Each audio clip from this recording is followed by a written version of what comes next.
Bonjour chers amis, nous vous saluons au nom de Jésus-Christ. Ici votre frère et ami Michel Demba. Nous sommes encore là pour notre deuxième partie de Un foyer pour Christ. Aujourd'hui, c'est notre activité que nous appelons Que nous dit la Bible. Que nous dit la Bible d'aujourd'hui sera axée sur la deuxième partie de notre série que nous avons commencé sur l'offense dans un couple. Et aujourd'hui, nous allons continuer la deuxième partie en nous basant sur comment l'offense est vécue dans un couple, comment l'offense est gérée dans un couple. Alors, pour toute chose, nous allons d'abord prier, laisser ces moments entre les mains de l'Éternel, afin que lui seul nous dirige. Alors, prions Dieu de gloire. Père, nous bénissons ton Saint-Nom. Yahweh, nous te disons merci pour ce que tu fais et pour ce que tu es. Seigneur, nous voici à tes pieds, nous voulons apprendre, nous voulons, Seigneur, être enseignés. Parle-nous et guide-nous. Dans le nom puissant de Jésus, nous avons ainsi prié. Amen. Chers frères, nous disons que nous allons parler sur l'offense dans un couple, c'est-à-dire nous continuons notre série. Et comme si vous avez suivi la séance passée, nous avons parlé un peu sur l'offense d'une façon générale. Nous sommes allés sur des généralités. Et aujourd'hui, nous allons parler sur l'offense dans un couple. L'offense dans un couple, aujourd'hui, nous allons plus... excusez-moi, je suis en train d'essayer de retrouver mes autres notes. L'offense dans un couple, la fois passée, nous avons parlé de l'offense d'une façon générale. Nous sommes allés sur des généralités, nous avons défini c'était quoi l'offense. Et nous avons dit que l'offense, ça vient du racine grec qui veut dire scandalo. Et nous avons dit que l'offense, c'est ces petits trucs, ces petites phrases, c'est un comportement ou encore une façon de faire, une action qui offense l'autre, qui dérange l'autre, qui indigne l'autre dans son amour propre, dans son âme et dans sa dignité. Et nous avons... donner quelques synonymes de l'offense pour bien comprendre, pour bien saisir c'était quoi l'offense. Nous avons dit que l'offense, c'est choquer une personne, c'est faire affront à une personne, c'est humilier, c'est froisser une personne, c'est insulter une personne, outrager une personne, verser une personne, les blesser par des paroles ou encore par des gestes, c'est mortifier une personne, c'est traîner une personne dans la boue, c'est dire des mensonges sur la personne. Donc tout ça, ça faisait partie de ce que nous pouvons dire pour comprendre vraiment c'est quoi l'offense. Nous avons dit aussi que l'offense, quand elle est pas traitée, quand elle est nourrie constamment, cette offense-là transforme l'homme. Ça transforme l'homme par rapport à quoi? Par rapport à la personne qui l'a offensé, par rapport à la personne qui vous a offensé, ça transforme la personne. Et nous sommes allés aussi sur le fait que l'offense refroidissait la personne, refroidissait l'amour, refroidissait la passion d'une personne. Au fait, bref, l'offense détruisait l'âme d'une personne, les blessait dans son amour propre et la personne devenait froide. Nous sommes, avant de nous quitter la fois passée, nous avons cité quelques réactions d'une façon générale, les réactions qu'une personne qui est offensée manifeste ou la personne qui s'est quoi offensée manifeste. Nous avons dit que la première réaction c'était la colère, après c'était l'isolement. Nous avons dit qu'après l'isolement c'était c'est tourné vers soi, c'est tourné vers sa propre personne. Nous avons dit aussi que l'offense, c'est aussi une autre réaction, c'est éprouver un manque de considération, c'est-à-dire la personne qui est offensée croit qu'il n'est pas estimé, il n'est pas considéré. Et ça, c'est une autre réaction. Une autre réaction, c'était l'égocentrisme, c'est-à-dire que la personne pensait à lui-même, avant tout à lui-même. La personne va commencer avant tout à penser à lui et à lui seul. Et la dernière réaction, c'était parler de la personne qui vous a offensé avec un manque d'amour. Avec un manque d'amour, parler de la personne sans amour, parler d'une façon un peu en dénigrant la personne, en mettant sur la place publique ses défauts, en voulant montrer que cette personne-là, c'est pas une bonne personne. Vraiment, ça arrive beaucoup que vous êtes offensé, vous commencez à parler de la personne sans amour. Ça, c'était la première partie. Aujourd'hui, nous allons parler sur l'offense dans un couple. L'offense dans un couple. Et nous allons commencer par lire Proverbe 19, 11, qui est notre verset de base, qui dit ceci: l'homme qui a de la sagesse est lent à la colère, et il met sa gloire à oublier l'offense, à oublier les offenses. L'homme qui a de la sagesse est lent à la colère, et il met sa gloire à oublier les offenses. Chers amis, dans un couple, laissez-moi vous dire déjà en commençant que le mariage ou un foyer, une famille, c'est un cadre qui, je dirais pas un cadre préféré, mais c'est un cadre où nous rencontrons beaucoup des offensés. Nous rencontrons beaucoup, et c'est un cadre où constamment nous sommes offensés. Nous sommes offensés dans la famille. Nous pouvons voir que au début, des petits trucs, par de petites phrases, par des petites choses, des remarques, par des gestes que nous faisons dans la famille, ça offense beaucoup de gens et les gens restent silencieux des fois, les gens ne disent mot, mais cela dérange beaucoup. Donc le mariage, un foyer, c'est un cadre où beaucoup de fois dans notre quotidien, nous sommes offensés d'une façon ou d'une autre. Notre conjoint nous dit une parole, se comporte d'une certaine façon, voilà, nous fait une remarque et nous sommes directement offensés, nous sommes indignés, et cela nous blesse. Pourquoi? Parce que la personne qui a lancé une parole, qui a lancé cette phrase, n'a pas peut-être réfléchi aux conséquences, et peut-être sans penser à vous faire du mal, mais vous qui avez reçu cette parole, cette action, ça vous blesse dans votre fort intérieur. Et il est important de souligner que très souvent, ceux qui offensent les autres ne les font pas avec l'intention de blesser. Il arrive que je fasse une remarque à ma conjointe sans avoir l'intention forcément de la blesser, mais c'est la façon dont elle reçoit, ou même moi-même, la façon dont je transmets le message qui va blesser la personne. Mais il est aussi important de comprendre que dans un mariage, dans un couple, il arrive des fois où le partenaire offense une autre personne d'une façon consciente. Il est fait sciemment pour faire du mal, pour déranger l'autre. Et ça arrive beaucoup. Donc, il est important de savoir que l'offense peut arriver d'une façon inconsciente et aussi d'une façon consciente. Dans un couple, si nous ne faisons pas attention dans notre façon de parler, notre façon de répondre, notre façon de nous comporter, cela va avoir de l'impact sur l'autre. Ça peut influencer l'autre, ça peut toucher l'amour propre de l'autre. Il arrive souvent. Il faut qu'on se le dise, il faut qu'on dise de vraies choses. Chrétiens que nous sommes pas dispensés d'abord du péché, nous ne sommes pas dispensés d'avoir ces choses-là au milieu de nous. Mais la Bible nous dit de faire très attention à ce qui sort par rapport à ce qui entre. Ce qui entre ne tue pas, mais c'est ce qui sort qui tue. Et voilà pourquoi dans nos couples, dans nos familles, même envers nos enfants, nous devons faire très attention par rapport à la parole que nous prononçons, aux gestes, aux actions que nous posons. Pourquoi? Parce que ces gestes ne sont pas toujours, même si elles sont faites d'une façon innocente, mais ces gestes-là peuvent blesser. Il est important que nous puissions faire une remarque détail ici, c'est que faire offenser une personne d'une façon consciente, c'est un péché.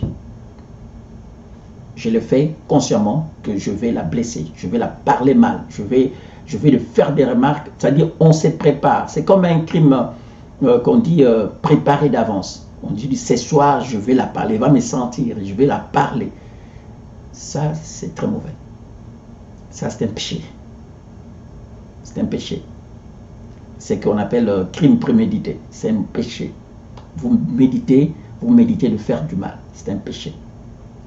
Mais quand on les fait d'une façon inconsciente et que l'autre est blessé et que nous les dit, nous devons être aussi prompts à faire le pas, à aller vers l'autre pour demander pardon. Ça, c'est quelque chose que nous devons faire très attention. Lorsque un conjoint ou une conjointe est blessé, offensé, cette personne devient souvent, vous allez remarquer dans le couple, cette personne devient agressive. Cette personne change d'attitude. Cette personne se transforme. La personne devient triste. La personne, c'est-à-dire, la plupart des actions ou des réactions que nous avons citées dans la première partie, vous allez voir cette personne-là les manifester. Et dans nos couples, combien de fois nous avons vu une femme qui est blessée dans son amour propre, qui était joyeuse, du jour au lendemain, elle est triste.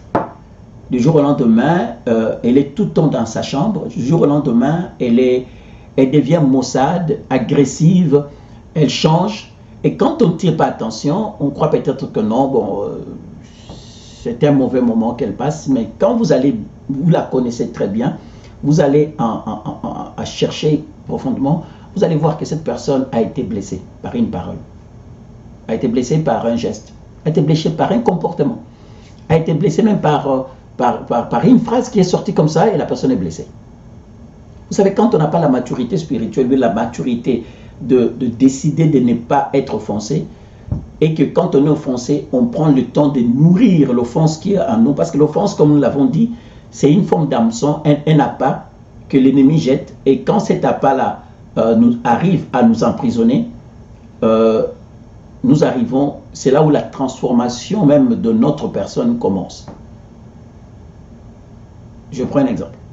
Dans un couple, un homme qui a tendance à toujours faire de petites blagues, mais cette fois-ci, elle fait une blague et la blague va aller toucher sa conjointe au plus profond d'elle, et c'est une blague. Le conjoint a fait sans se rendre compte, mais la femme s'est sentie rabaissée par cette blague. C'est un exemple. L'autre exemple, c'est que, regardez souvent, surtout nous les hommes, nous avons cette habitude-là de ne pas faire attention et de comparer. Ta femme a fait une bonne cuisine, et quand vous vous mettez à manger, vous dites je me rappelle bien quand maman ne le faisait pas comme ça. Oh, et laissez-moi vous dire, ça c'est quelque chose à ne pas faire. Ne comparez jamais la cuisine de votre femme à celle de votre maman. Ne comparez jamais votre femme à vos sœurs. Ne comparez jamais votre mari à votre père. Ne comparez pas. La comparaison peut offenser une personne. Surtout quand un homme dit « Oh, je me souviens, maman faisait bien le poisson, mais c'était pas comme ça. J'aime beaucoup la façon dont maman le faisait. » Écoutez-moi, mon frère, ma soeur, vous n'êtes pas marié à votre père, vous n'êtes pas marié à votre mère pour commencer à préparer. Si vous voulez bien manger la cuisine de votre maman, il fallait épouser votre maman. Votre femme, c'est votre femme. Elle est différente de votre maman. Elle a appris à faire la cuisine différemment. Ou carrément, si vous pensez vraiment qu'elle doit faire la cuisine comme votre maman, et montrez-la comment la maman faisait du poisson. Mais quand vous passez tout le temps à comparer la personne, vous blessez la personne. Et surtout, nos sœurs, ça blesse. Ça blesse. Des remarques que nous faisons sur la place publique. Quand je dis la place publique, nous le faisons, prenons des remarques que tu oses faire devant les enfants. Ça, c'est très mauvais. Ça offense. N'osez pas faire des remarques en présence de vos enfants. Si vous avez un problème, si vous constatez qu'il y a quelque chose qui ne va pas, amenez votre femme quelque part dans votre chambre et faites des remarques. Ne faites jamais des remarques en présence des enfants. Ne faites jamais des remarques. D'autres choses que nous voyons, d'autres offenses que souvent qui arrivent, c'est que nous parlons de notre femme ou de notre mari à des amis ou à notre famille. Et elle apprend cela. Waouh! Laissez-moi vous dire là, ça va mal. Mais je vous dis, ça va très mal pour vous. Ça va très mal. Personne sur cette terre des hommes accepterait qu'on parle d'elle à d'autres personnes. Et surtout, toi, son mari, n'ose pas parler de ta femme en mal auprès de ta famille. Tu viens de la détruire. N'ose jamais faire ça. N'ose jamais faire ça. Et toi, l'homme, toi, la femme, ne parle jamais de mal de ta femme à ta mère. Oh! En le faisant, tu viens de détruire ta femme. L'estime que ta mère aura pour ta femme, avec pour ta femme, vient de baisser. Ça, c'est des choses qui arrivent souvent. C'est des choses qui arrivent souvent. Vous savez, il arrive des fois que beaucoup de vies de gens dans des couples soient détruits à cause d'une petite chose qui a été faite, qui a été dit, et cela détruit carrément la vision que la personne a envers l'autre. Veillons sur ce que nous disons, veillons sur ce que nous faisons, veillons à ce que nos paroles, nos actions ne blessent pas l'autre. Dans le cadre d'un couple, laissez-moi vous dire, je l'ai dit, que c'est dans le cadre d'un mariage, c'est un cadre où, si nous ne faisons pas attention, nous passerons notre quotidien à nous offenser. Bien sûr, il faut décider de ne pas se laisser offenser ou de ne pas subir l'offense, les conséquences de l'offense dans nos vies. Et ça demande une maturité, maturité spirituelle, bien sûr, et ça demande aussi une force de caractère. C'est quelque chose. Il arrive des fois que vous voyez un jeune couple qui avait bien commencé, qui était, la femme était joyeuse, l'homme était joyeux, ils étaient heureux, passionnés.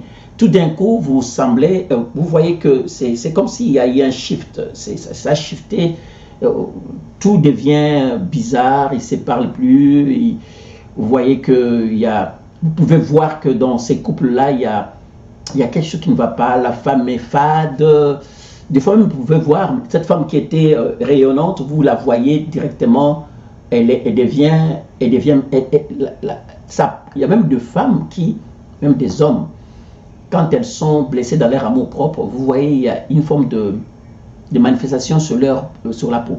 Il y a des réactions cutanées. Pourquoi? Parce que leur âme est malade, leur âme est blessée, et ça se répercute, ça se manifeste sur la peau. Ça, c'est sûr. Vous allez voir une femme qui a des problèmes de blessures intérieures pendant une période, et vous voyez cette femme-là, elle a ce qu'on appelle beaucoup de boutons il y a beaucoup de boutons sur elle, elle noircit. Mais vous posez la question, qu'est-ce qui se passe? Si vous allez plus loin, la femme, elle s'ouvre à vous, vous allez comprendre qu'elle n'est pas heureuse dans son âme, elle n'est pas heureuse. Pourquoi? Parce que l'offense est passée par là.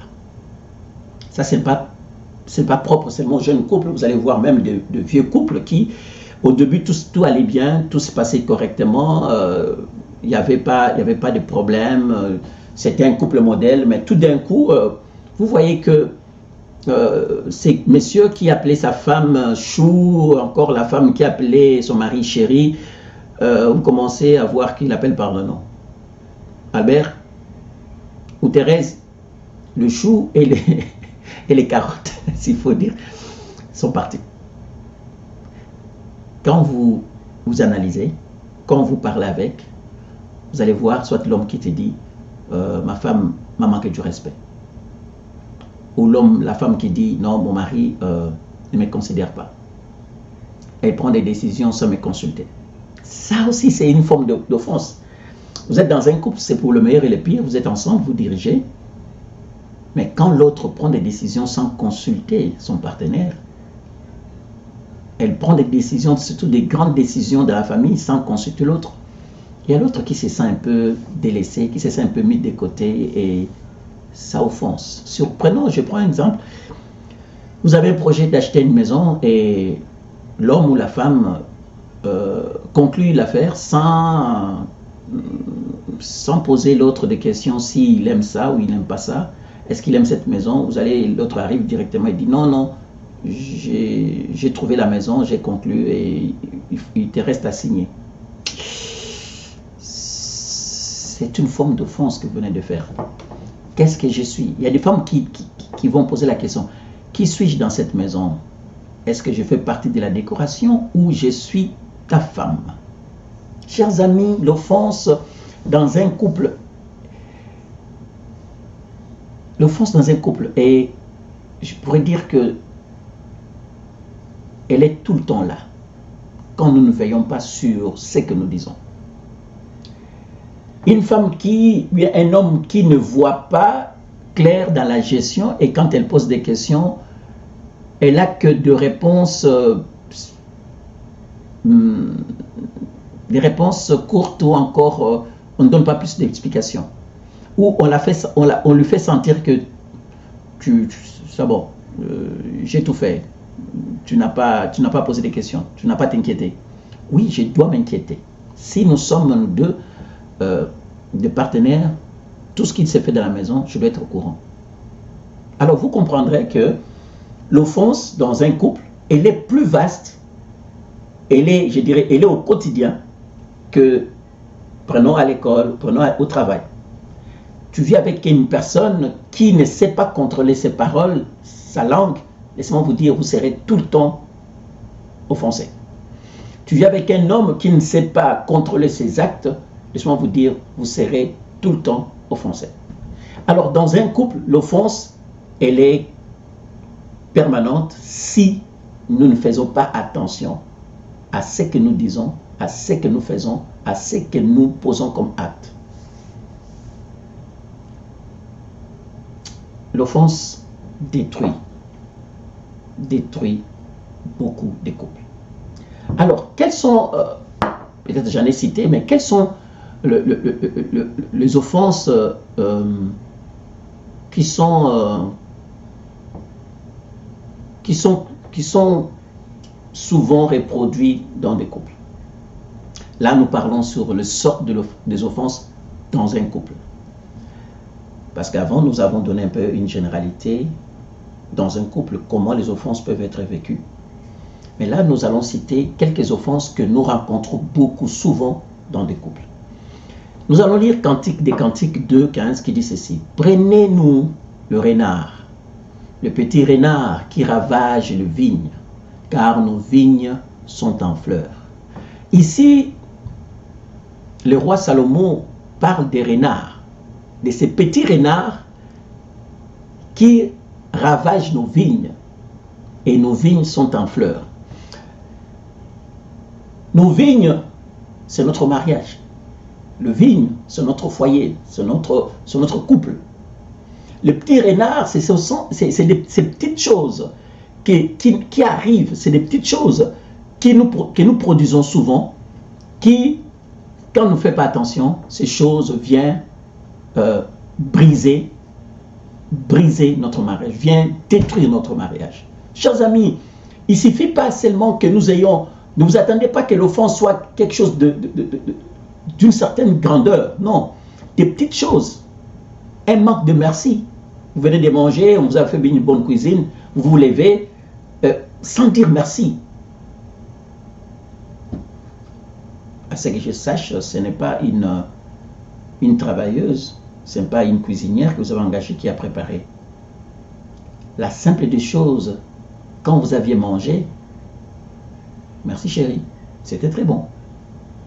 Mais quand on ne dit pas merci, on se lève et on part comme si rien n'était. Et des fois, on se lève au part, on laisse la table et on va au salon. On est là, on est sur notre téléphone. La personne vient, la personne est à côté de toi. La personne, c'est comme si on la voyait pas. Elle est transparente, on la voit pas. Ça fait mal. Ça fait mal. Alors, ces petites choses-là, ce sont ces renards que Salomon est en train de nous dire. Ces petits renards qui ravagent nos vignes.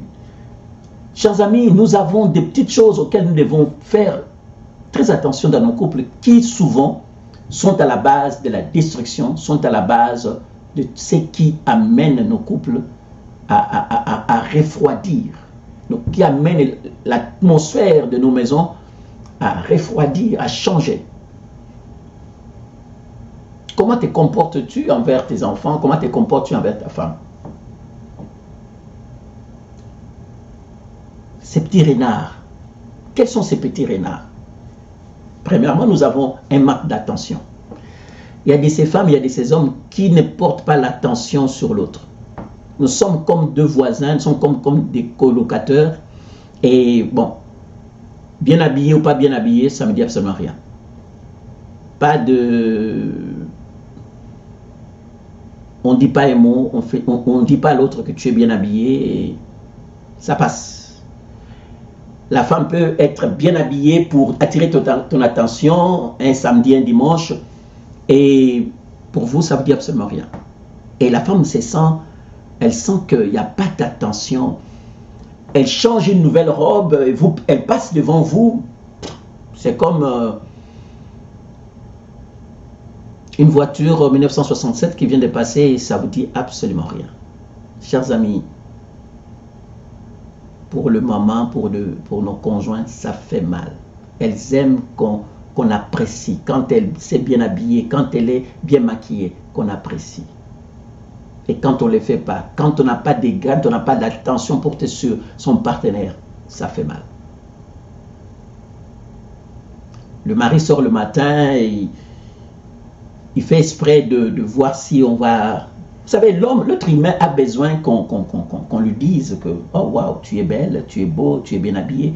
Ça fait partie de ce qui nourrit l'âme de l'être humain. L'être humain, c'est normal. Et de surcroît, si c'est ton mari ou ta femme, c'est très important. Manque d'attention. Des paroles blessantes. Pour vous, chaque fois, vous avez que des remarques mal placées, vous parlez, vous ne contrôlez pas votre langage et vous blessez tout le temps les autres. La personne vient te voir, peut-être pendant que tu fais quelque chose, simplement dire « Excuse-moi, je vais finir ce que je fais et je serai à vous. » « Oh, mais tu vois pas que je suis en train de travailler. » La façon de le dire, ça blesse l'autre. C'est comme « Allez !» C'est comme tu chassais un chien. Hey, les amis, l'offense. Une femme qui a toujours des paroles blessantes. Quand elle parle, c'est comme de lames, des rasoirs qui passent sur votre dos. Des paroles blessantes. Manque de considération. Manque de considération. J'achète une nouvelle voiture, c'est ma famille biologique qui est la première à être au courant que j'achète une voiture, mais ma femme apprend peut-être 2 jours, 3 jours après que la voiture a été achetée. Et elle est surprise seulement de voir que la voiture entre dans la parcelle. Et quand elle pose la question, oui, elle apprend peut-être que non, et tu sais que elle apprend peut-être par un ami, par un frère, par le beau-frère qui apprend. Oh, mais tu sais que ton mari a acheté une nouvelle maison. Mais elle, à la maison, n'est pas au courant. Manque de considération. Manque de considération. Des insultes. Waouh. Des insultes. Excusez-moi, mais il y a des hommes, il y a des femmes qui insultent facilement. Je vous dis, on parle d'un couple, mais c'est un couple chrétien.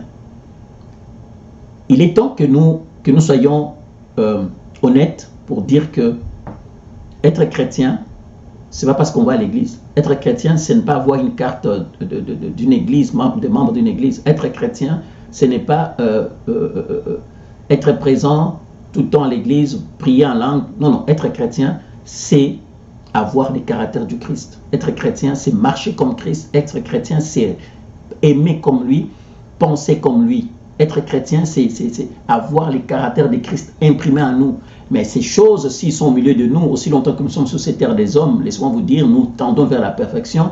Nous devons dire les choses telles qu'elles sont. Il y a parmi nous des hommes et des femmes qui ont des insultes faciles, mais ils se disent chrétiens.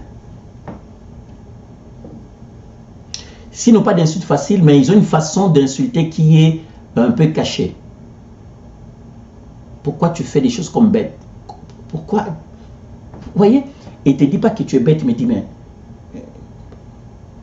comment tu réfléchis comme un animal? Oh, comment tu réfléchis comme un animal? C'est-à-dire, il ne t'a pas dit que tu es un animal, mais il te dit comment tu réfléchis comme un animal.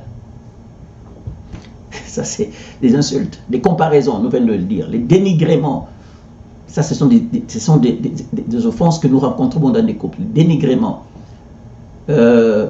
traiter l'humiliation, humilier sa femme, humilier son homme, humilier une personne. Il y a beaucoup de couples, de conjoints, de partenaires qui sont humiliés par une façon de faire. Un manque de respect, oui. Manque de respect. Ce n'est pas parce que je suis ta femme que tu dois me manquer du respect. En tant qu'être humain, en tant que fils et fille du roi, j'ai droit au respect. Le respect ne dépend pas de l'âge. Tout homme sur cette terre des hommes, a droit au respect et à l'honneur. Manque de respect, manque d'honneur. Ne pas honorer l'autre. Rabaisser l'autre constamment. Rabaisser l'autre. Le mensonge. Oui, mentir. C'est une forme de... Quand j'apprends que on m'a menti, je suis touché par mon amour propre. L'infidélité. Oh oui, l'infidélité. L'infidélité. La trahison. La trahison. La négligence. L'homme, tu es tiré toujours à 4 épingles, 3 pièces. Mais ta femme, excusez-moi, c'est comme une bonne. Même une bonne serait bien portante. Tu es prêt à dépenser $500, $600 pour tes chaussures. Tu es prêt à dépenser plutôt $200 pour une chemise. Mais ta femme, même si elle travaille, des fois, acheter quelque chose, ça fait du bien. Même c'est pas parce qu'elle fait de l'argent que tu... D'ailleurs, même si elle fait de l'argent, c'est à toi d'apporter quelque chose, d'acheter des habits pour elle. La négligence. On est prêt à dépenser 2 000, 5 000 $ pour sa voiture, être propre, l'entretien. Mais entretenir ta femme, c'est tout un problème. Et chère femme, c'est pas parce qu'on parle de l'entretien que la femme ne peut pas entretenir son mari. Acheter une belle chemise, acheter de Bermuda, prendre soin. On est ensemble, on est dans une équipe, on prend soin mutuellement l'un l'autre. Mais quand on se néglige et on pense qu'à soi, et l'autre les sent, que moi, dans cette maison, dans cette famille, je ne suis pas considéré, je suis négligé. Quand vous sortez, vous êtes comme un... Bon, Charles III, mais vous, la femme, c'est à peine qu'on la remarque. Et des fois, les gens se posent la question, c'est vraiment sa femme? Il y a un problème. La violence, oui, la violence. La violence est une forme d'offense. Des hommes violents, des femmes violentes. La violence verbale, la violence physique, la violence sexuelle. Oui, la violence sexuelle. Si vous avez suivi notre série sur la violence dans un couple chrétien, ça vous donnerait une idée. La violence sexuelle. Il y a des femmes mariées, des hommes mariés qui subissent de la violence sexuelle. Oui. Vous allez me dire, mais comment? Oui. C'est documenté. Allez sur notre page Facebook, un couple, un foyer pour Christ. Vous allez voir la violence conjugale dans un couple. Vous allez voir une série, on en a parlé longuement.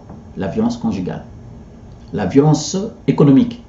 La femme travaille, l'homme travaille, mais c'est l'homme qui a pris le contrôle de finances de la femme et la femme n'a droit à rien et l'homme ramène la carte de crédit ou la carte de banque seulement quand tu l'as tout vidé. Et la femme se pose la question, qui suis-je? Elle est frustrée dans son amour propre et ne bénéficie même pas de ce qu'elle fait de son argent. Et ne tire pas l'avantage de son travail. Chers amis, ces choses sont au milieu de nous. Arrêtons de croire que chrétiens là, nous sommes clean. Non. Prenez le temps de parler avec les mamans, prenez le temps de parler avec les papas, vous allez voir, vous allez vous poser la question, est-ce que sont chrétiens réellement?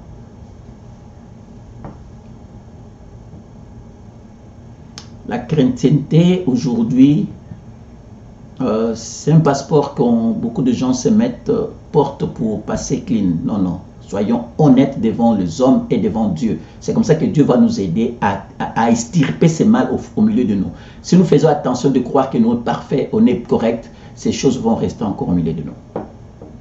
La violence économique. la violence psychologique, l'homme qui maltraite, qui pousse sa femme à une dépression par une façon d'être. Ignorer la personne se pose la question, est-ce que je fais quelque chose? Vous ignorez la personne et au point que la personne commence à avoir des maux de tête parce que la personne ne sait pas qu'est-ce qui se passe. Et ça, ce sont des offenses qui détruisent l'ambiance, refroidissent l'amour dans un couple.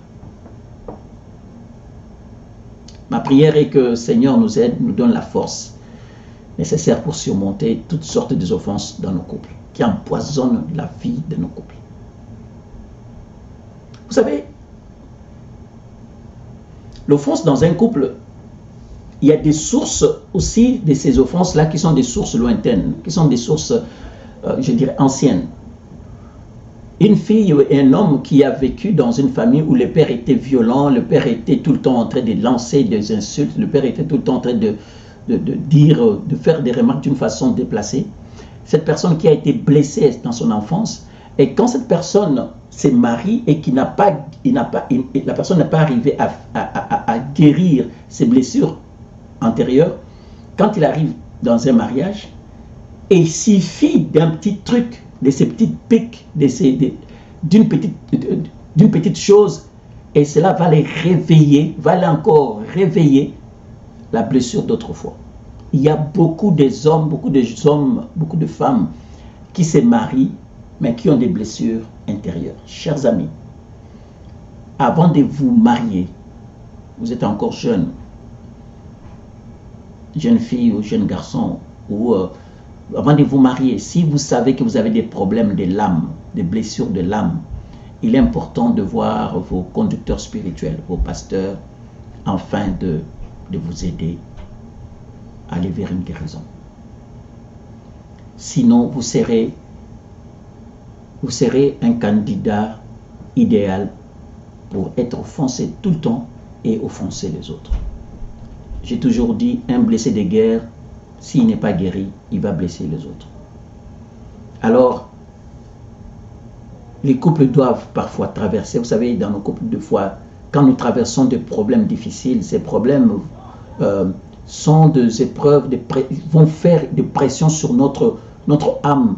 Et si nous avons des blessures intérieures, ces problèmes, ces épreuves, ces offenses vont aller seulement faire surgir ce qui était enfoui en nous. As-tu des blessures intérieures qui ne sont pas encore guéries? As-tu des offenses d'autrefois qui ne sont pas traitées? Tu as été maltraité par tes parents, par un oncle, par une tante. Tu as été insulté à l'école. Tu as subi toutes sortes de pressions à l'école. Et tu grandis avec cela. Et arrivé à un certain moment, ça ne passe pas. Et quand tu te lances dans le mariage, la personne avec qui tu vis peut, d'une façon inconsciente, dire quelque chose, poser un acte. Et cela va aller simplement ouvrir le tombeau et les choses vont ressortir. C'est pourquoi vous allez voir deux fois des femmes, des hommes qui ont bien commencé leur mariage. À un certain moment, c'est le boom, ça explose. On se pose la question, d'où viennent les problèmes? Le problème, c'est qu'il y avait des offenses non traitées et ces offenses ont surgi à cause d'une petite chose, à cause d'une phrase, à cause d'une action que l'autre a posée. Cela est important. Vous savez, Jésus dit ceci dans Matthieu 12, 25, il dit tout royaume divisé contre lui-même est dévasté. Ça, c'est Jésus qui dit tout royaume divisé contre elle-même est dévasté. Et toute ville ou maison divisée contre elle-même ne peut subsister. C'est-à-dire que tout royaume, tout couple, toute maison, toute famille divisée contre elle-même, cette famille ne peut pas rester longtemps. Elle va être détruite. Cette famille va disparaître. Ça, c'est quelque chose que Jésus nous dit. C'est pour dire simplement que nous devons veiller sur notre façon de faire, notre façon d'être. Nous devons veiller sur ce qui sort de notre bouche. Nous devons veiller sur ce que nous faisons afin de ne pas blesser les autres. Parce que nos actions peuvent amener à la destruction de nos couples, de nos familles, de nos relations, même de nos églises. Beaucoup de gens ont quitté les églises.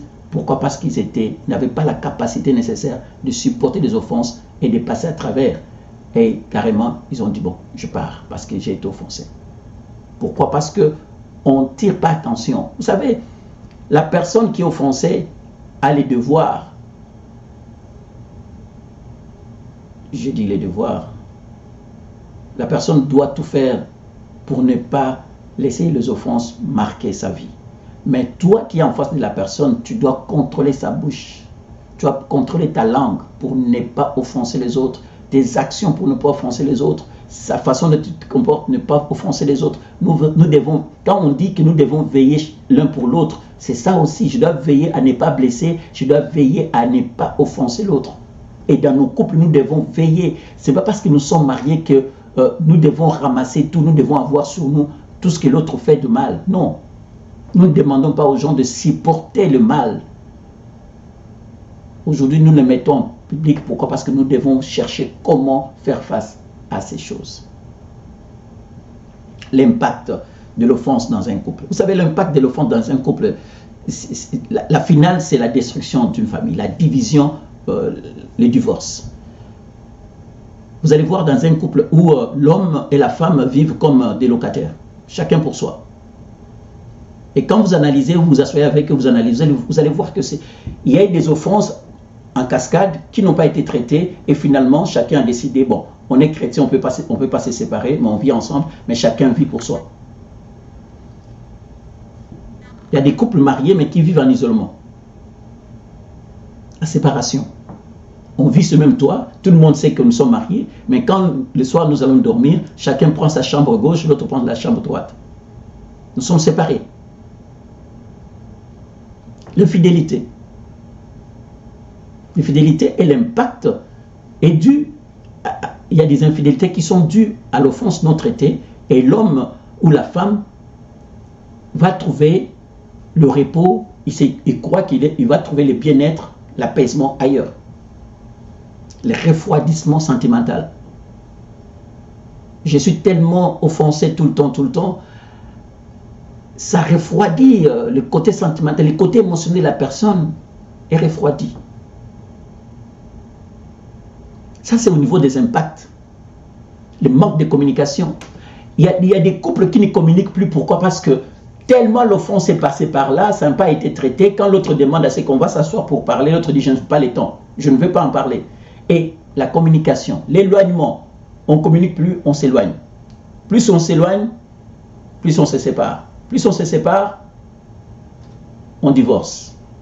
Et finalement, toute une famille est détruite. Chers amis, l'offense, c'est ce petit renard qui, quand le petit renard rentre dans une famille ou dans une relation, si on ne traite pas vite ces choses-là, ça mène des dégâts considérables. Ça mène des dégâts considérables. L'impact que l'offense a dans un mariage est incalculable. Il y a des mariages qui sont mariages que par le nom. Au fond, quand vous analysez, quand vous allez au fond, ça n'existe plus. Ils sont même arrivés au point où on se dit, bon, tu peux voir ailleurs, moi je vais voir ailleurs. Mais on reste ensemble pour le bien des enfants. On reste ensemble parce qu'on nous croit chrétiens. On reste ensemble parce qu'il faut garder de l'apparence. Mais au fond, ils ne sont plus mariés. Dis-moi, comment êtes-vous toujours mariés quand un homme et une femme ont une séparation de chambre? Ça fait plus de 6 mois. Vous n'êtes plus mariés là. Arrêtez. Arrêtez de nous... vous ne mentez pas, non, vous mentez vous-même. Quand l'infidélité est tolérée, vous n'êtes plus mariés. Marié, c'est 2 personnes qui se mettent ensemble. Mais quand vous êtes séparés, séparation des lits pendant 6 mois, plus que 6 mois, excusez-moi, vous n'êtes plus mariés là.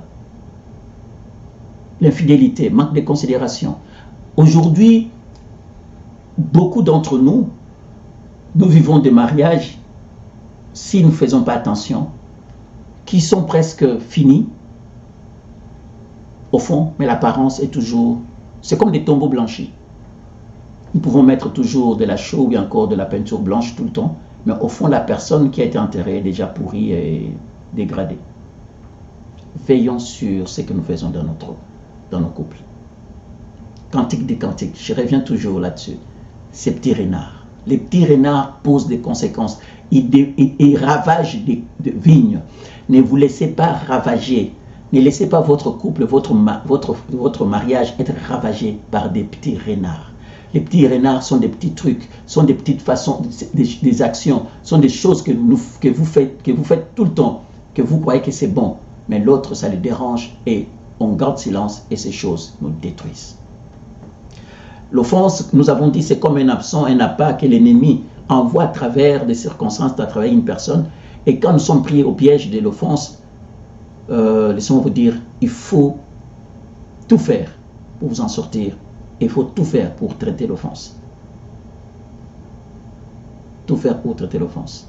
Si l'offense que vous vivez a été causée par une autre personne, il faut tout faire pour traiter cela.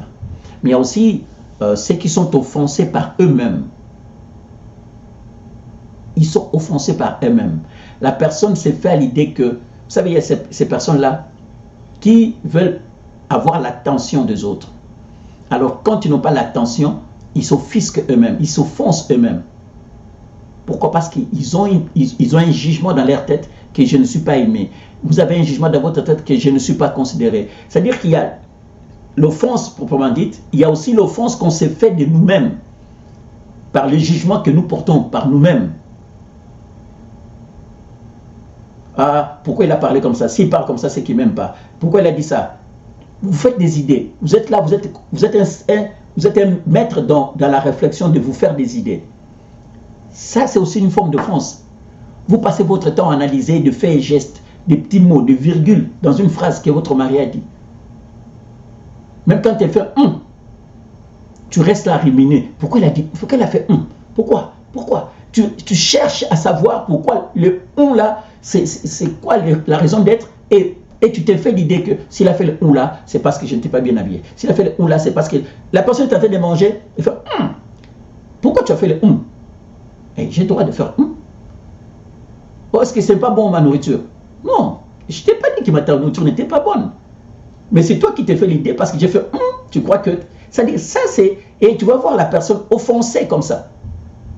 Pourquoi? Parce qu'elle s'est fait des idées. Elle porte des jugements sur lui-même. Chers amis, l'offense, c'est une indignation qui transforme l'homme. Et si on ne traite pas rapidement l'offense, si on ne traite pas rapidement la colère, les ressentiments, l'amertume, si on ne traite pas rapidement, ça nous refroidit. Ça nous refroidit et ça nous conduit à un manque de pardon, ça nous conduit à la haine, ça nous conduit à la division. Oui, l'offense peut transformer l'état d'esprit d'une personne lorsque celle-ci n'a pas la maturité, c'est-à-dire quand cette personne n'a pas la maturité nécessaire pour passer au-dessus. Je dis toujours, je ne peux pas m'empêcher de heurter une pierre. Mais quand j'ai heurté la pierre, je peux décider de ne pas rester là-dessus et de continuer ma route. Je peux tomber, mais le plus important, c'est de se relever après avoir tombé et continuer ma route. L'offense peut te faire tomber, peut te faire du mal, mais tu as le choix de décider de rester là-dessus ou de continuer ta route. Tu as le choix. En effet, il est difficile d'entretenir des relations saines avec quelqu'un alors qu'on a quelque chose contre la personne. On est en colère contre la personne. Les sentiments qui provoquent l'offense sont de véritables tueurs d'amour et agissent comme une gangrène qui détruit petit à petit nos relations, petit à petit nos couples. Face à l'offense, l'homme blessé, indigné, choqué, la femme qui est blessée, indignée, choquée, peut manifester des réactions et cela peut amener à avoir un impact vraiment grave sur votre famille. Il faut de la force de caractère pour être quelqu'un capable de laisser passer l'offense. L'offense peut arriver.